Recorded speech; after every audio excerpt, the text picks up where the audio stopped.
তো আজকে আমরা শুরুতেই আলোচনা করব what is break even point. জি স্যার। দেখো, ব্রেক ইভেন পয়েন্টটা খুব গুরুত্বপূর্ণ একটা জিনিস প্রত্যেক ব্যবসা প্রতিষ্ঠানে। ব্রেক ইভেন পয়েন্ট হচ্ছে সমচ্ছেদ বিন্দু। The level of sales or profit is zero. যে লেভেলে জি একটা স্যার। ব্যবসা প্রতিষ্ঠানের প্রফিট জিরো হয়, যে পরিমাণ আয় হলো সেই পরিমাণ ব্যয় আমরা পাইলাম। এখন এই ব্রেক ইভেন পয়েন্টটা যদি আমরা নির্ধারণ করতে পারি তাহলে বুঝতে পারবো যে এই লেভেলটা হচ্ছে আমার জিরো লেভেল প্রফিট বা প্রফিট লেভেল জিরো। এই লেভেল যদি লাভ করতে চাই বা মুনাফা করতে চাই, জি স্যার। অবশ্যই আমাদেরকে এই লেভেলকে ক্রস করতে হবে। যদি এই লেভেলটা আমি ক্রস করতে পারি তাহলে আমরা জি স্যার। প্রফিট অর্জন করতে পারবো। এই জন্য প্রফিট অর্জন করতে চাইলে ব্রেক ইভেন পয়েন্টে ক্যালকুলেশন করা যেমন জরুরি, অনুরূপভাবে ওই ব্রেক ইভেন পয়েন্টটা ক্রস করাও জরুরি।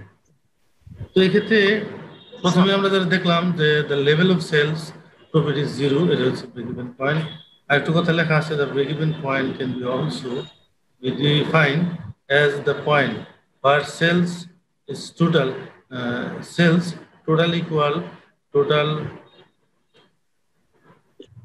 expense, and profit or total contribution margin equal G to sir. fixed cost।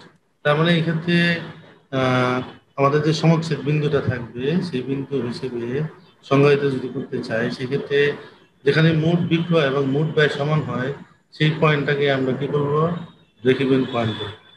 এবং ব্রেক ইভেন পয়েন্ট। যেখানে মোট কন্ট্রিবিউশন মার্জিন এবং মোট ফিক্সড কস্ট সমান হয় সেটাকেও আমরা কন্ট্রিবিউশন মার্জিন বলবো। তারপর নিচে লিখছে দ্য জি sir. Break even point, I mean BEP, economics, economics, business and specially cost accounting কয়েক জায়গায় ব্যবহার করা হয়। একটা ইকোনমিক্সও এটা ব্যবহার করে, ব্যবসা প্রতিষ্ঠানে ব্যবহার করে, আবার কস্ট অ্যাকাউন্টিংয়েও ব্যবহার করে। Is the point which total cost and total revenue are equal. There is no net loss or gain, and one has G sir. broken even. তো এই ওকে জায়গায় বললো ইভেন। যে অর্থনীতি, ব্যবসা এবং বিশেষ করে কস্ট অ্যাকাউন্টিং বা ব্যয়ের হিসাব বিজ্ঞান, উৎপাদন বা হিসাব বিজ্ঞান যে জায়গায় আছে সেই জায়গায় ব্রেক ইভেন পয়েন্ট ব্যবহার করা হয়। তো পয়েন্টটি যেখানে মোট ব্যয় এবং মোট আয় সমান হয়, মোট এই যে টোটাল এক্সপেন্স এবং টোটাল রেভিনিউটা আর ইকুয়াল হয়, সমান হয়। সমান হয়। ঠিক আছে? তো এর জি কোনো স্যার। নিট ক্ষতি বা নিট লাভ হয় না, ক্ষতিও জি হয় না, স্যার। আবার লাভ লসও হয় না। মানে লস হয় না। হ্যাঁ, এটি একটা একটা ব্রোকেন ইভেন্ট যেটা আমরা বলি, এমন একটা জায়গা যে জায়গাতে লাভ লস সমান থাকে। এই ছিল জি স্যার। আমাদের ব্রেক ইভেন পয়েন্ট, বুঝতে পারছো? জি স্যার।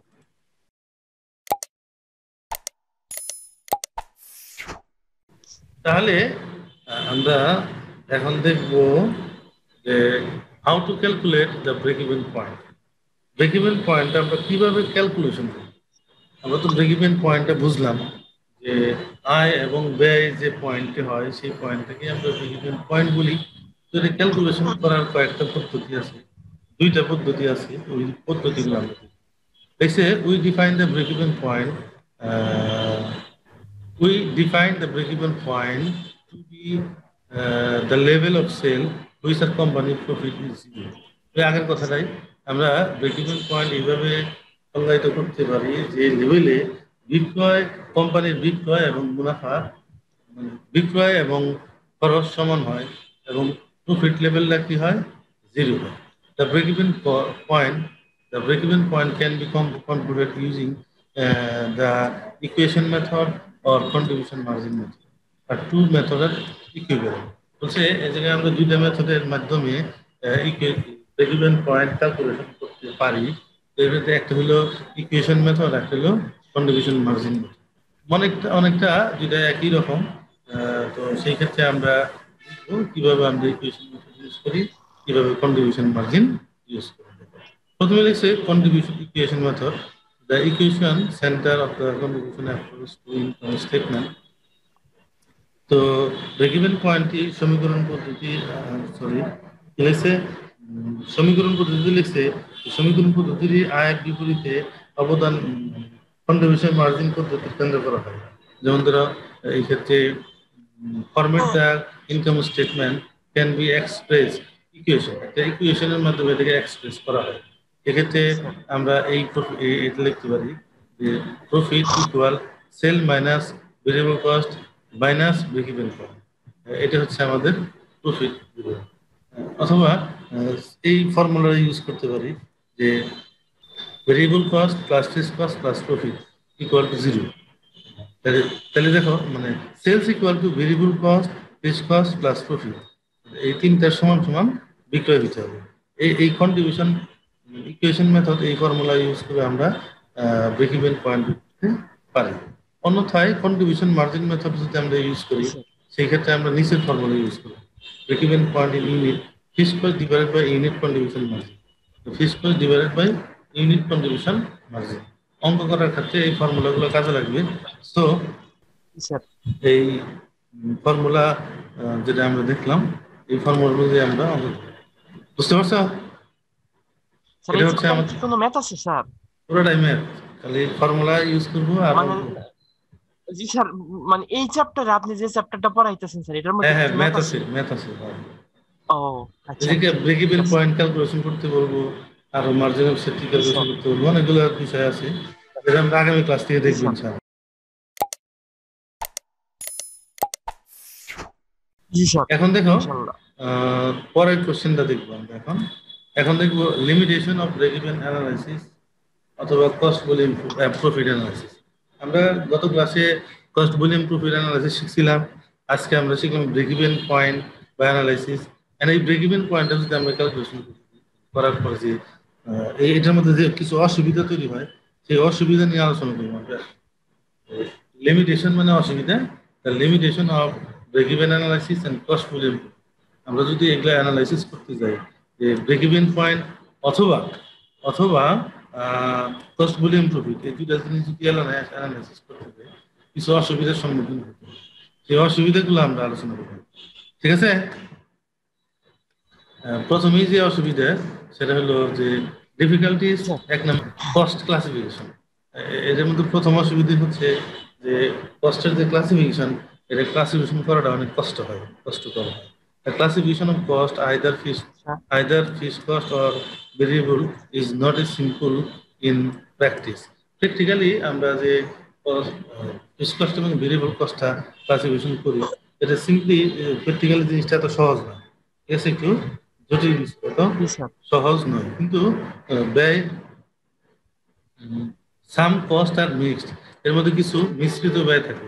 হ্যাঁ, that is they can be fix up to certain level of output but will vary within the certain range of output. তার মানে মানে কিছু খরচ আছে নির্দিষ্ট লেভেল পর্যন্ত ফিক্স থাকে, আবার লেভেল কস্টটা পরিবর্তন হয়ে যায়।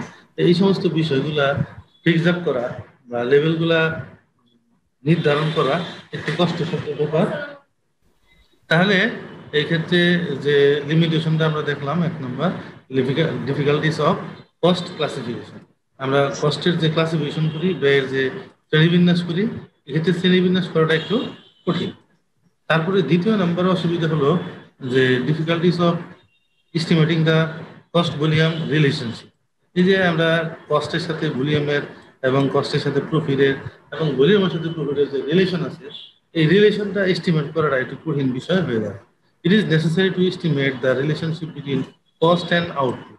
ব্যয় কি পরিমাণ, আউটপুট কি পরিমাণ, এটার একটা সম্পর্ক বের করতে হবে। তো ওই সম্পর্কটা কি সেটা আমাদের বের করা অনেক সময় কষ্টকর হয়ে যায়। This relation can be estimated using the statistical technique known as regression analysis. এটা পরিসংখ্যান পদ্ধতিতে এটা ক্যালকুলেশন করা যায়, এটা আরেক নামে রিগ্রেশন ইকুয়েশনও বলা যেতে পারে বা রিগ্রেশন অ্যানালাইসিসও বলা যায়। বুঝতে পারছো? জি স্যার। এরপরে 3 নম্বর যেটা আছে, 3 নম্বর হচ্ছে the assumption that all cost and revenue presented by state line unrealistic. তার মানে সমস্ত ব্যয় এবং উপার্জন সরল রেখাগুলি মানে এগুলা সাধারণত কি করা হয়, কাল্পনিক ভাবে ধরে নেওয়া হয়, অ্যাজাম্পশন করা হয়, ঠিক আছে? স্যার।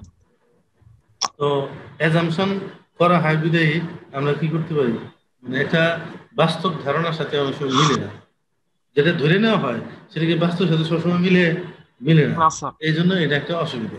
যেহেতু এটা এই যে সাপোজ হইতেও আমরা পারে না হইতে পারে। সমস্ত খরচ এবং রেভিনিউ এটা অনুমান করে ধরে নেওয়া হয়, ধরে নিয়ে তারপর আমরা কি বলে অ্যানালাইসিস করে থাকি। তো এই অ্যানালাইসিসটা অনেক সময় দেখা যায় যে আমরা যেটা ধরে নিলাম সেরকম ধরো না, সেই ক্ষেত্রে বিশাল একটা অসুবিধার কারণ হয়ে দাঁড়ায়। এরপরে 4 নাম্বার হচ্ছে, it is also unlikely that fixed cost will remain unchanged.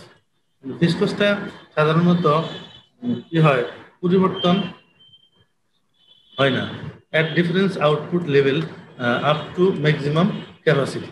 যেটা দেখো আমরা যে ফিক্সড কস্টটা ধরলাম এটা একটা ম্যাক্সিমাম ক্যাপাসিটি পর্যন্ত কি করা হয়, কোনো পরিবর্তন হয় না বা পরিবর্তন হয় না। এই জিনিসটা একটা অপরিহিত হওয়ার কারণে এটাও একটা অবাস্তব হয় বা অসম্ভব হয়ে দাঁড়ায়, বা এটা অনেকেই পছন্দ করে। যেহেতু লেভেল ধরো 10,000 হইলেও যদি খরচ যা হয় 15,000 হইলেও একই খরচ, তাহলে এই খরচটা অনেক সময় দেখা যায় যে ফিক্সড আপটা, বুঝতে পারছো? জি স্যার। এখন দেখো তারপরে 5 নম্বর শেষের দিকে, 5 নাম্বার যে অসুবিধাটা, there is no allowance made for stock level the break even chart. তো ব্রেক ইভেন চার্টের কোনো ভাতা বা অ্যালাউন্স নাই, যার ফলে এটা একটা অসুবিধা হয়ে যায়। জি স্যার। ব্রেক ইভেন চার্ট যখন করি স্টক স্তরের জন্য কোনো ভাতা দেওয়া হয় না। যে অনেক সময় দেখা যায় যে স্টক থাকে, স্টকের জন্য কিছু অ্যালাউন্স থাকে, সেটা এক্ষেত্রে অ্যালাউন্স করা হয় না। It is assume that all unit purchase are sold। অর্থাৎ ধরেই নেয় যত ইউনিট উৎপাদন করা হয়েছে সকল ইউনিট বিক্রি হয়েছে, না যে ইউনিট প্রডিউস আর সোল্ড, মানে সকল ইউনিট যে প্রডিউস হয়েছে সবগুলাই বিক্রি হয়েছে ধরে নেওয়া হলো। এরকম তো নাও হইতে পারে যে আমরা বিক্রি সম্পন্ন হইলো না, কিছু স্টক রেখে রেখে দিলাম রয়ে গেল। এই সমস্ত বিষয়গুলা যখন আমরা ধরে নিলাম সব বিক্রি হইলো, কিন্তু পরবর্তীতে দেখলাম সব বিক্রি হইলো না, তাহলে এটা একটা অসুবিধা না? জি sir. This is unlikely to always in case of in practice. সবসময় দেখবা যখন বাস্তবিক তারপরে প্র্যাকটিস করতে যাবা তখন এই সমস্যাটা তৈরি হয় যে আমি স্টক রাখি নাই কিন্তু দেখা গেল বিক্রি হইল না, তখন কি অসুবিধা না? এটা একটা জি স্যার। মস্ত বড় অসুবিধা আকার ধারণ করে। এই ছিল আমাদের মোটামুটি অসুবিধা, যে ব্রেক ইভেন অ্যানালাইসিস এবং কস্ট সমস্যা বা